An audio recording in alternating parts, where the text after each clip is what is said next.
Hi everyone, it's Danny Arns with Common Denominator Showpig Camps and Arns Club Pigs out here on location today at the main farm. Putting this video together for a few 4-H clubs. Figured we'd share it through the show camp website as well.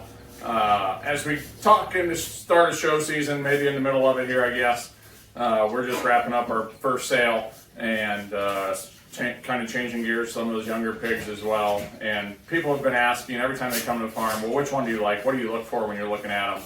And same can be said whether you're buying from us or anywhere in the country. I think kind of the same rules apply. So it's all an opinion. If you listen to any of the podcasts that I know Rash and Hummel are doing, and there's been several other people to talk on the subject, it's your opinion of how you pick them out. So if the breeder's putting them in a sale, they obviously believe in them, or hopefully they wouldn't be in that sale. And when we think about making that fair champion or class winner, whatever it is your family's shooting for, those are the pieces we got to think about before we even go to the breeders to visit and sort through those hogs and look for our next project there. So have a goal in mind when you start. That helps us breeders as well. When you come to us, let us know. Maybe it's your first year, your kid just wants a cute one, or maybe you want to particularly try to win the first division. At your fair, maybe that Division 3, 4 is a little bit too tough. You want to start small by trying to win Division 1. Maybe you want to go to the heavyweights, try to win Division 5. All of those play a major factor in selecting the proper pig for yourself. How's your feed situation at home? Are you going to be hand feeding every day on a limited basis like a lot of us prefer from the onset?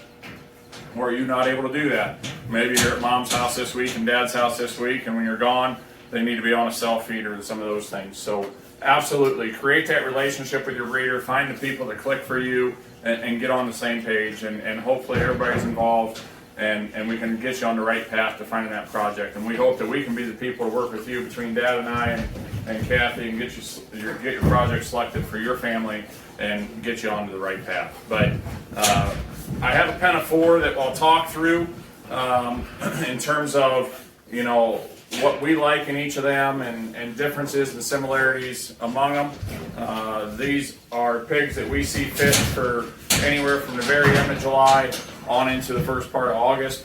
These are pigs that sold in our last sale, have not been picked up yet, so we'll talk through this group here.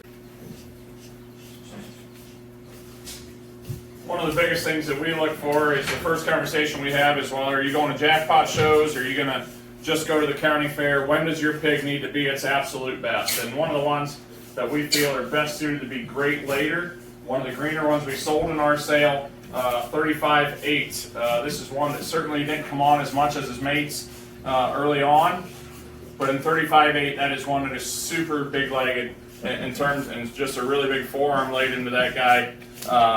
In terms of, doesn't have all that flesh and bloom, doesn't have that super sharp top that maybe some people are looking for in their pigs when they start, but one we certainly feel has a lot of good in him. Mate brother, we'll go with a different one there. 32-8. This is another one that we sold here recently in our sale. This guy is the opposite of that. So this is one that's going to be more managed all the way to his end show date.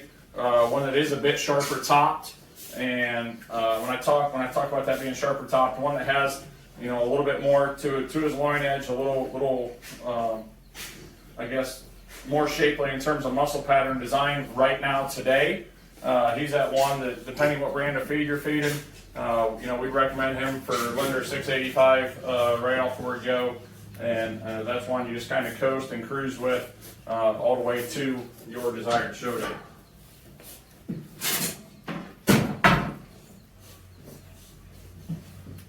The Calico Gilt is the extra fancy one. A lot of us here in Ohio we have the benefit of usually knowing who our judge is. It's one of those things, if you know who's judging, it helps us breeders tremendously when it comes to picking your pigs. Not because we're friends or enemies or anything like that, or with any of those people, anything like that. It's just a matter of, we've seen those guys judge enough. We kind of know the type and kind they're looking for. We know if they can tolerate a crazy colored one like this, or in terms of look and side profile, if they're more after the massive ones, or if they're more picking on the pretty So hopefully your fair tells you who's judging. That makes it a whole lot easier. And I know in several of these podcasts that topic's been hit pretty hard. So if you're watching and you're in charge of a county fair, please tell your people who's judging, and hopefully before they buy their pigs. But the other one here that really wants to show himself, 35.6, we looked at the Belgian 35.8. Again, this one just a bit more shapely and ready at sale time. One that's more of that jackpot type of pig. One of the things that I always look for when we're picking out pigs, whether it's breeding stock or helping kids select their 4-H hog from us, is that density of skull. That's one of the things that I pick on a lot, even when I'm sorting a show in the end. I really like those ones that have a little bit flatter skull shape. When you look right between the eyes, that flatter skull, it tells us that one's going to be extra stout. And when they can maintain that and still being attractive and have some look up through their front third, that's really kind of what we're after there. Big rib shape in that one as well. Some guys aren't as particular on that. That's one that I still kind of harp on as baby pigs. If I see one that's a little bit flatter rib, that's maybe one I shy away from. I like to see that pig coming to us early on with some natural rib shape about it, so we don't have to feed all of that into it. Again, the calico gilt, if we can get her to come to us, that one probably offers us the most look there on the side where she's wanting to show herself. Maybe not as stout as some of the others in the sale, but that one is extra in terms of look and extension, extra level of pretty. We like the length of stride that one has as well. One that certainly can get out and go and grab that extra gear. One of the things I'm most particular on when I'm sorting pigs that go in our sale or not go in our sale is that toe quality. How are they at their ankle? Do they break there? That's one of those really important factors. We want those pigs to track as true and square as they can, but at the same time, we're not going to be afraid of the one that's a little bit cow-hawked early on. We almost actually prefer that. If they're square right now, it scares me. They kind of don't have any room to mature and grow and let those legs kind of naturally fill out. So one of those things, we'd rather feed one into their skeleton rather than trying to manage it and back down the whole way. So we don't necessarily push ours to the max right from the beginning. There's positives and negatives for each, but just the way we choose here to do it. But absolutely create that relationship with your breeder. Find a place that fits you, fits your age frame.